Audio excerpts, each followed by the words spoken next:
তো বন্ধুরা দেখুন, আজকে আমি রান্না করব শাটিং বাটা মাছ। কড়াই চাপিয়ে নিয়েছি, কড়াইয়ের মধ্যে তেলও দিয়ে দিয়েছি। এখন আমি দিয়ে দিচ্ছি হলুদ গুঁড়ো। তেলটা গরম হয়ে গেছে, এক এক করে মাছগুলো ভেজে নেব।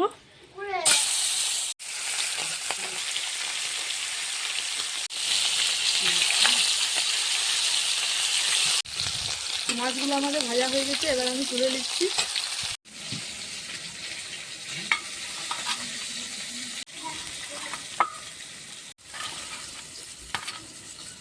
বন্ধুরা আমি কিছু মশলা ভেজে নেবো। এখানে নিয়েছি আমি বাদাম, আদা, পেঁয়াজ, রসুন, শুকনো লঙ্কা, জিরে আর গোলকি।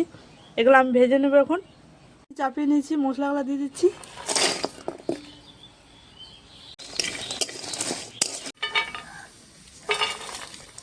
কড়াইয়ের মধ্যে দিয়ে দেবো সরষার তেল।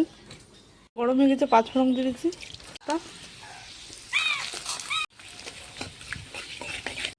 টমেটোর কুচি দিয়ে দিচ্ছি। আর আমি বেটে রাখা মশলা দিয়ে দিচ্ছি। হলুদ গুঁড়ো দিয়ে দিচ্ছি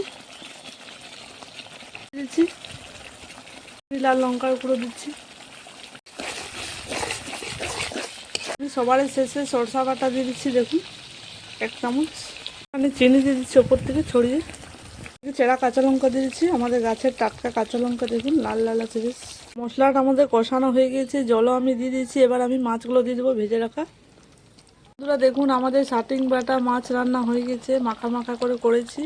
থেকে ধনেপাতা কুচি ছিটিয়ে দিচ্ছি।